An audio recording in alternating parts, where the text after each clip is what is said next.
नमस्कार। अभी हम खड़े हैं श्रावस्ती जिले के महेट नामक स्थल पर। एक पौराणिक महत्व का स्थल है, बुद्ध से जुड़ा हुआ यह स्थल है और इसकी विशेषता बताएंगे हम लोग।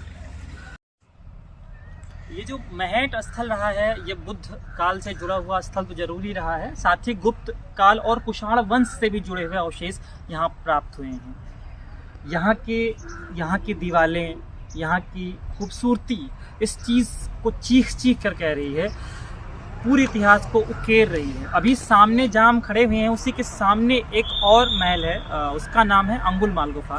कहानी है कि एक बार एक अंगुलमाल नाम का डाकू जो बुद्ध के पास आया और बुद्ध ने उसे शिक्षा प्रदान किया और वो बाद में चल के सतमार्ग के रास्ते पर चला और उसकी गुफा यहीं थी और इसी वजह से उस गुफा को अंगुलमाल गुफा के रूप में जाना जाता है। महेट या श्रावस्ती ऐसा कहें व्यापार का और वाणिज्य का और शिक्षा का बहुत बड़ा संगम केंद्र रहा है ये। और इसके बारे में हम यहाँ के लोकल पर्यटक से या लोकल निवासी से जानेंगे उनके बारे में। हमारे साथ सर यहाँ पे मौजूद हैं, हम इनसे जानना चाहेंगे कि आप महेट के बारे में सर आप बताएं। महेट एक ऐतिहासिक स्थल रहा है। यहाँ पे जो भगवान बुद्ध से जुड़ी चीज़ें रही हैं, भगवान बुद्ध ने सबसे ज़्यादा वर्षावास यहीं व्यतीत किए हैं और उन्होंने जो है यहाँ पे जो अंगुलीमाल सबसे जो फेमस गुफा है और इसके बाद यहाँ पूरा एक जंगल होता था। अभी तो जंगल काफ़ी कट चुके हैं, पेड़ पौधे नहीं नज़र आ रहे हैं उतने, नहीं तो ये बहुत ही घना जंगल था। बगल में राप्ती नदी बहती है यहीं से होके और जो है अंगुलीमाल का जो गुफा था यहीं पे, उसी में भगवान बुद्ध जब यहाँ पे आए और उनसे अंगुलीमाल की मुलाकात हुई तो वो जब कहते हैं कि अंतिम उंगली की तलाश में था और भगवान बुद्ध ने उसको शिक्षा दिया तो उसने जो है उनको एक ज्ञान प्राप्त हुआ और अच्छा वो सद्मार्ग अपनाया। अच्छा सर, ऐसी कहानी भी मैंने सुनी है कि यहाँ पे कौशल राज्य हुआ करता था और ये कौशल राज्य उसकी राजधानी थी श्रावस्ती। मैंने पढ़ा है कि बुद्ध के समय यहाँ का राजा जो था वो प्रसेनजीत था। जी। यहाँ का राजा बुद्ध के समय यहाँ ये जो स्थल है वो रामायण और महाभारत से भी जुड़ा हुआ है। अच्छा सर, महाभारत से सर कैसे जुड़ा हुआ है सर? क्योंकि यही श्रावस्ती के एक बगल में ही एक मंदिर है, पृथ्वीनाथ मंदिर। अच्छा, तो वहाँ पे जो है पांडवकालीन जो है शिवलिंग पांडवों द्वारा उनकी स्थापना की गई। अच्छा सर, तो वो भी जी thank you so much sir, धन्यवाद।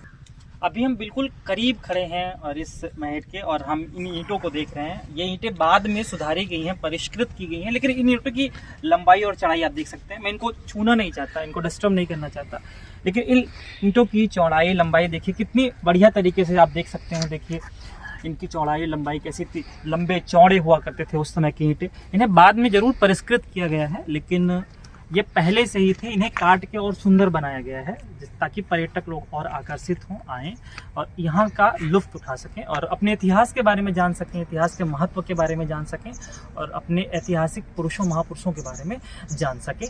आगे बढ़ते हैं। यही है वो अंगुलमाल गुफा जिसकी अभी हम बात कर रहे थे, जहाँ अंगुलमाल जैसे डाकू को भगवान बुद्ध ने धर्मात्मा बना दिया।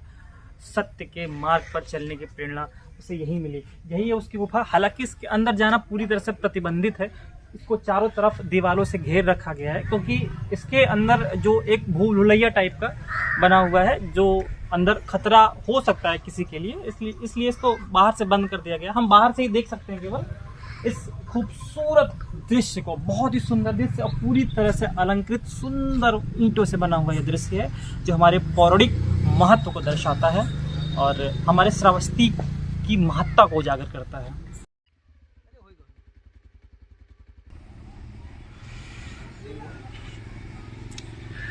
श्रावस्ती न सिर्फ बौद्ध बल्कि जैन धर्म के लिए बहुत प्रसिद्ध है। हमारे जैन तीर्थंकर शंभुनाथ जी जो तीसरे तीर्थंकर थे, उनका जन्म यहीं हुआ था, इसी श्रावस्ती में। और वो ये वही बर्थ प्लेस है जहाँ हम खड़े हुए हैं, यहीं पर भगवान शंभुनाथ जी का जन्म हुआ था। अभी हमारे साथी हमारे साथ बने हुए हैं, हम उनसे पूछना चाहेंगे सर, जैसा कि हम ये प्रसिद्ध है कि ये शंभु जी की जन्मस्थली, शंभुनाथ जी की जन्मस्थली मानी जाती है। जो तीर्थंकर थे, आप भगवान शंभुनाथ जी के बारे में, उनकी शिक्षाओं के बारे में और इस स्थान की महत्ता के बारे में हमें क्या बताना चाहेंगे? जैसा कि मतलब यहाँ पे अभी ये ज्ञात है कि यहाँ पे भगवान बुद्ध के अलावा, बौद्ध धर्म के अलावा हिंदू धर्म को रहते हैं, मुस्लिम कम्युनिटी के लोग भी रहते हैं। अच्छा, ये ऐसे सर बहुत कम ही स्थल है जहाँ बौद्ध धर्म, जैन धर्म और हिंदू धर्म तीनों का संगम होता हो, और उनमें से ये शायद एक है। ये हमारी जो श्रावस्ती पावन भूमि है, ये समरसता का केंद्र रही है। और यहाँ पे बौद्ध धर्म, हिंदू धर्म, जैन धर्म और कई सारे जो स्थापत्य कला डेवलप किए गए हैं, अभी हम मतलब वो भी देखेंगे हम लोग।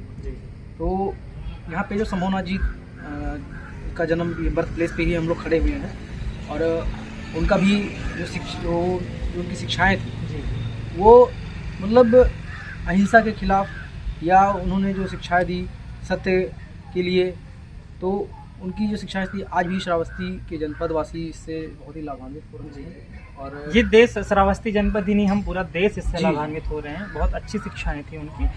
उन्होंने हमें 5 अणुव्रत जो भगवान महावीर बाद में उन्हें हमको दिए, सत्य, अहिंसा और परिग्रह अस्तेय के रूप में, से भी जुड़े हुए। और thank you so much sir हमसे जुड़ने के लिए और इसकी महत्ता को बताने के लिए। आप जैसे कि आप पीछे देख सकते हैं, एक पीछे बिल्डिंग बनी हुई है जो आधी कटी हुई है। मान्यता है कि यहाँ पर कोई महल रहा करता था, जिसे बाद में तोड़ा गया आक्रमणकर्ताओं द्वारा। हालांकि इस कहानी की पुष्टि होती नहीं है, ये महज एक कहानी बनी हुई है, लेकिन इसकी भव्यता, इसकी सुंदरता और इसका ये कट, ये लोगों को बहुत आकर्षित करता है और एक शिक्षा का बहुत अच्छा केंद्र बना हुआ है।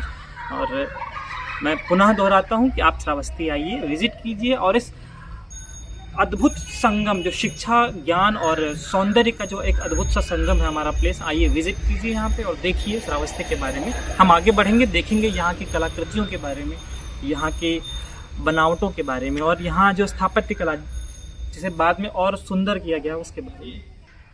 और अभी हम बिल्कुल शीर्ष पर मौजूद हैं इस महल के।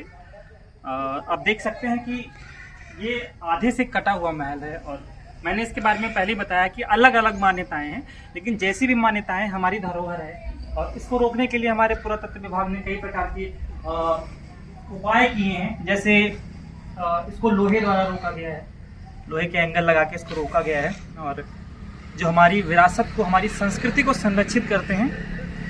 इनकी ईंटों की बनावट, अब जिस प्रकार महट में हमने इससे पहले देखा था, उसी प्रकार यहाँ के भी ईंटों की बनावट है। आप एक बार देख सकते हैं, सुंदर। बाद में इसको और अलंकृत किया गया है, जो इसकी सुंदरता को पूरी तरह से निखारता है।